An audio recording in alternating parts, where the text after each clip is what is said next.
The Lebanese diaspora is so successful in so many parts of the world. Now, we've seen estimates that as many as 15 to 20 million people of Lebanese descent live outside the country. Even though there's only 4 million people in Lebanon, go almost anywhere and you'll find countless success stories. It is the pattern that we've seen Lebanese immigrants succeed in various places, from Brazil and South America to all over the United States to Australia to Senegal and many other locations. And the question is, why do they succeed much more abroad than they do in their homeland? Simply because the circumstances in Lebanon are not as conducive to success. If you look at our history and you look at how many times little Lebanon has been conquered and how many times it's been leveled, the difficulties in almost every generation of having to adapt to a lack of resources inside the country.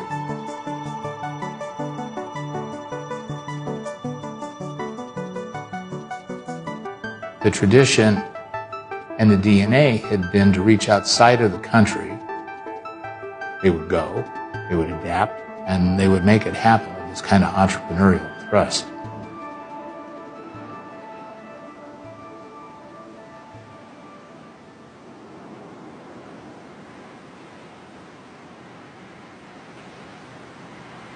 The first phase in the history of immigration from Lebanon happened towards the last quarter of the 19th century. And this is because of the crisis that the silk industry was facing in Lebanon. In 1883, a young single man named William Abraham emigrated from southern Lebanon to the United States. He was an itinerant peddler. He prospered. Pretty soon his brother and his brother's wife came, and then other relatives and other families, and by the time I was growing up in Waterville, there were approximately 300 families. My grandfather came with nothing, and yet he decided to go into retail grocery. And first with a fruit cart, then with a fruit stand, then with a couple of fruit stands, and eventually built himself a business because he wanted to be his own boss. I think it is part of the Lebanese culture to be competitive, to have very good instincts with respect to running businesses and to being entrepreneurs. We grew up with not only being told you should learn a foreign language, but specifically, you should look to the outside world. And I think that's a very important aspect of our culture, I would say. That is that Lebanon is very dependent upon reaching out to the world, about exploring the world.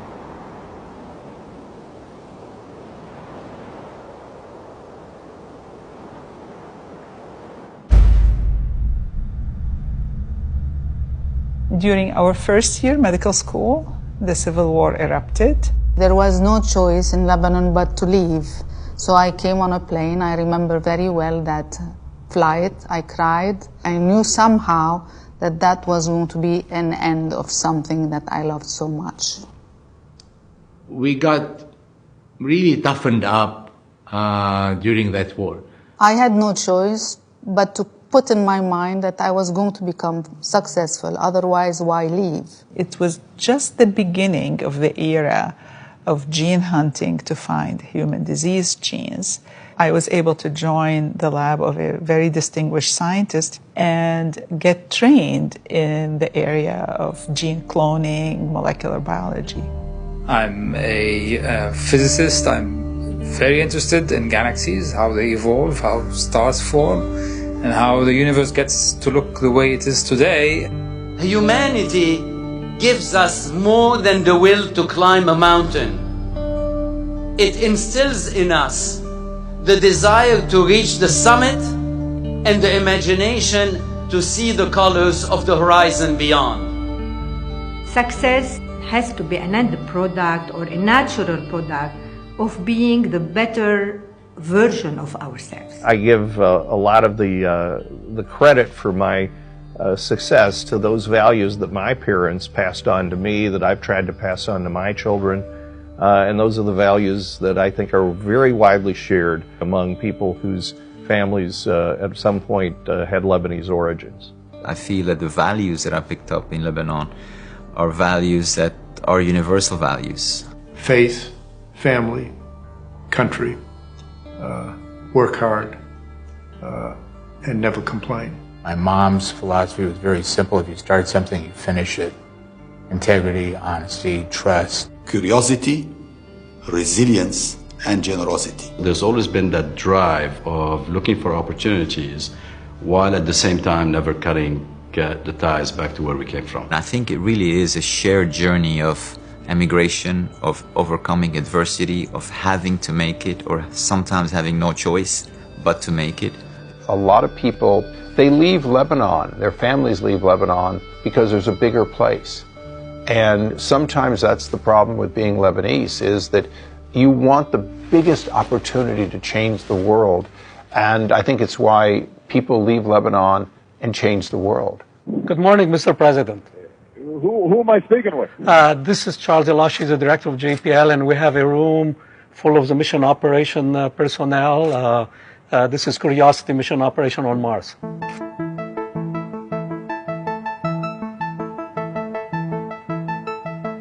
And our special guest is Carlos Slim. Mr. Slim is a dear friend, a self-made entrepreneur. He's been named Forbes magazine richest man in the world 4th year in a row.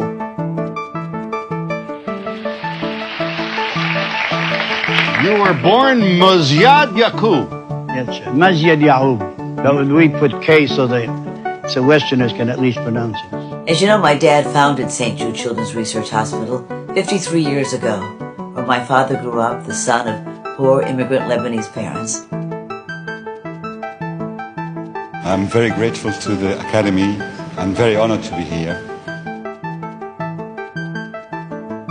I think a lot of Lebanese have contributed at a global level, at a worldwide level, that is to be commended, to be proud of, and to be celebrated. I think what's surprising to many people is the number of successful immigrants that got out of Lebanon and that are Lebanese, given how small the country is. What Lebanese immigrants are doing virtually on every continent is important and will continue to be a key part of economic success in the world, and key part of government, key part of culture. There's a multitude of great Lebanese achievers in every industry, every artistic endeavor, every branch of medicine and science.